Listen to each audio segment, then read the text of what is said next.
प्रयागराज महाकुंभ में श्रद्धालुजनों की भारी भीड़ है। लगभग 8 से 10 करोड़ श्रद्धालु इस समय प्रयागराज के अंदर मौजूद है। कल भी 5.5 करोड़ श्रद्धालुजनों ने महाकुंभ का स्नान किया था। পুণ্যের মহাকুম্ভ এখন পরিণত হয়েছে মৃত্যু মিছিলে। 31শে জানুয়ারি রাত 1:30 নাগাদ ত্রিবেণী সঙ্গমের কাছে আখড়া ব্যারিকেড ভেঙে যাওয়ায় ঘটে যায় এক মর্মান্তিক দুর্ঘটনা। পদপৃষ্ঠ হয়ে মৃত্যু হয় প্রায় 30 জনের। অমৃত স্নানযোগে ঘটে যায় এক চরম দুর্ঘটনা।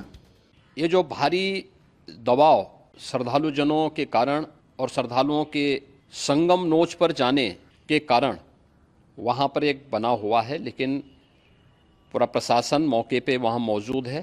रात्रि को 1 से 2 बजे के बीच में अखाड़ा मार्ग पर बैरिकेड्स को फांद करके आने में कुछ श्रद्धालु गंभीर रूप से घायल हुए हैं। उन्हें तत्काल हॉस्पिटल में पहुंचा करके उपचार आदि की व्यवस्था उनके लिए की गई है। उनमें से कुछ श्रद्धालु गंभीर रूप से घायल हैं।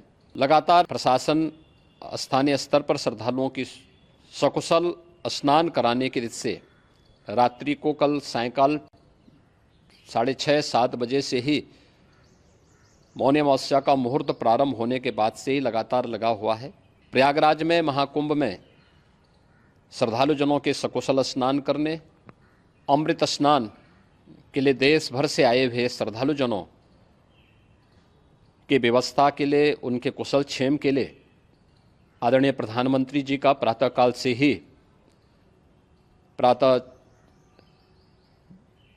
से ही उनके लगभग 4 बार प्रधानमंत्री जी ने हालचाल लिया है। माननीय गृह मंत्री जी ने, माननीय राष्ट्रीय अध्यक्ष भारतीय जनता पार्टी श्री JP नड्डा जी ने,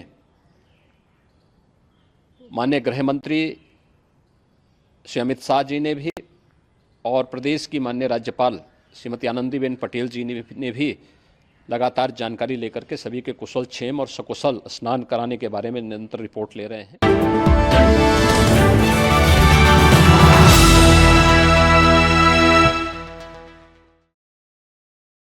সারা বিশ্ব থেকে প্রায় কয়েক কোটি মানুষের ভিড় হয়েছে প্রয়াগরাজে। লক্ষ্য একটাই, পূর্ণ স্নান। প্রত্যক্ষদর্শীদের মতে গঙ্গা স্নানের জন্য লাখ লাখ মানুষের সমাগম হয়েছিল, যার ফলে হঠাৎ ভিড়ের চাপে বিশৃঙ্খলা সৃষ্টি হয়।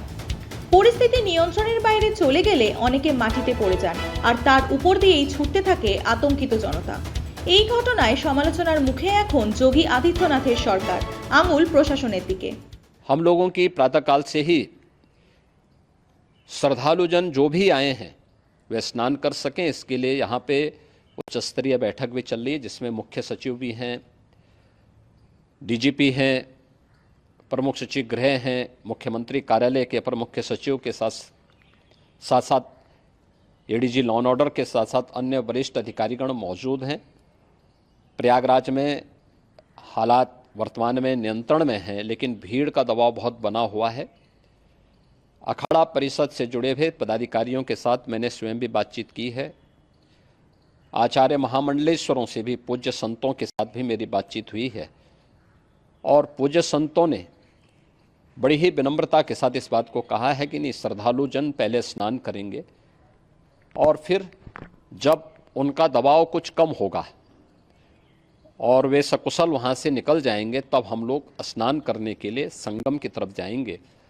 अभी पहले श्रद्धालु जनों को, चूँकि देश भर से आए हैं, तो इसके लिए उन्हें सभी अखाड़े इसके लिए सहमत हैं और सभी लोग इस व्यवस्था के साथ जुड़े हुए हैं।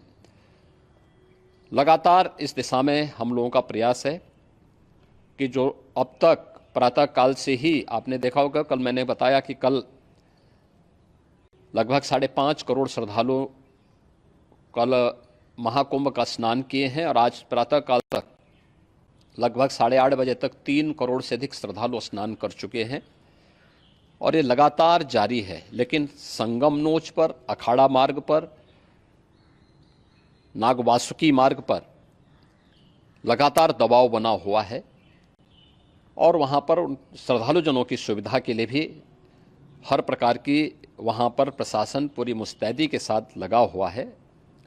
और इसीलिए मेरी अपील है पूरे प्रदेशवासियों से, पूरे देशवासियों से, और सभी श्रद्धालुओं से भी, सभी पूज्य संतों से भी कि अफवाह पर कोई ध्यान न दें, संयम से काम लें। ये सब आयोजन सभी लोगों का है। प्रशासन उनकी सेवा के लिए पूरी तत्परता के साथ लगा हुआ है। केंद्र और राज्य सरकार पूरी मजबूती के साथ वहां पर हर प्रकार का सहयोग करने के लिए तत्पर है।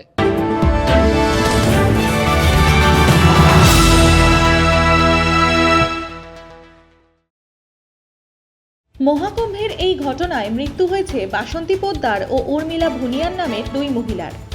দুজনেই বাংলার বাসিন্দা। মুখ্যমন্ত্রী মমতা বন্দ্যোপাধ্যায় ইতিমধ্যেই পরিস্থিতি খতিয়ে দেখতে একটি টিম প্রয়াগের উদ্দেশ্যে পাঠিয়েছেন। মহাকুম্ভের এই হাহাকার অবস্থায় সাধারণ মানুষের পাশে গিয়ে কি দাঁড়াবেন প্রধানমন্ত্রী নরেন্দ্র মোদী? लेकिन कोई किसी अफवाह पे ध्यान न दे। कोई भी व्यक्ति नकारात्मक अफवाह फैलाने का प्रयास करेगा, उस प्रकार से नुकसान हो सकता है। और जहां पर हैं आप, लगभग 15 से 20 किलोमीटर के दायरे में अस्थायी घाट बनाए गए हैं, उसमें कहीं भी वे स्नान कर सकते हैं।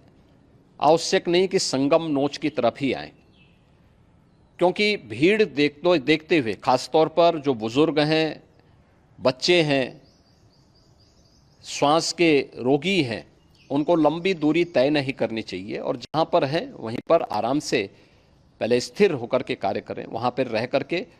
और जो नज़दीक के घाट हैं, उसी नज़दीक के घाट में स्नान करेंगे। सब गंगा जी के ही घाट हैं और गंगा जी के इस घाट में वही पुण्य प्राप्त होगा। ये मौनी अमावस्या है। मौनी अमावस्या में स्नान का महत्व है।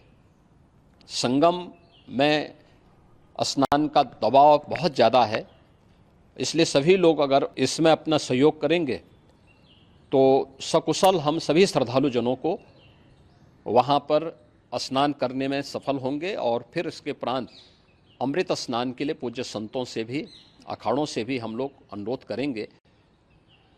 जो घायल हैं, गंभीर रूप से घायल हैं, उनके उपचार की तत्परता के साथ व्यवस्था भी की गई है। उन सब के सकुशल स्वस्थ होने की भी हम कामना करते हैं। स्थिति नियंत्रण में है। हाँ, दबाव जरूर है, क्योंकि मैंने आपको बताया कि प्रातःकाल से सुबह 8:30 बजे तक 3 करोड़ से अधिक श्रद्धालु स्नान कर चुके हैं। और पूरे मेला क्षेत्र में अगर हम देखेंगे तो लगभग 9 से 10 करोड़ श्रद्धालु इस समय वहाँ पर मौजूद है, जिसमें से 3 करोड़ यह वापस जा रहा है। इसके लिए रेलवे ने भी मेला स्पेशल लगाई हुई है। प्रातःकाल से लगभग 40 मेला स्पेशल प्रयागराज स्टेशन से, जोशी स्टेशन से, अन्य स्टेशन से श्रद्धालुओं को लेकर के सकुशल स्नान कराने के बाद उनको लेकर के गंतव्य की ओर आगे बढ़ी है। और लगातार ये प्रक्रिया वहाँ पर आगे बढ़ाई जा रही है। होर्डिंग एरिया भी बनाए गए हैं। प्रशासन जो वहाँ पर डायरेक्शन दें, मुझे लगता है सब लोग उसका पालन करेंगे तो सकुशल, क्योंकि पूरा दिन भर देर रात्रि तक अमृत स्नान का मुहूर्त है। मौनी अमावस्या का जो मुहूर्त है पूरे रात्रि भर है। केवल इस पे कि हम अभी स्नान करेंगे, आवश्यक नहीं, कभी भी आप स्नान कर सकते हैं। तो उस पर जरूर सभी से मेरी विनम्र अपील होगी कि वे लोग उस पर सहयोग करेंगे तो सकुशल सभी को स्नान कराने में और सकुशल इस महापर्व को आयोजित करने में प्रशासन को और शासन को मदद मिलेगी।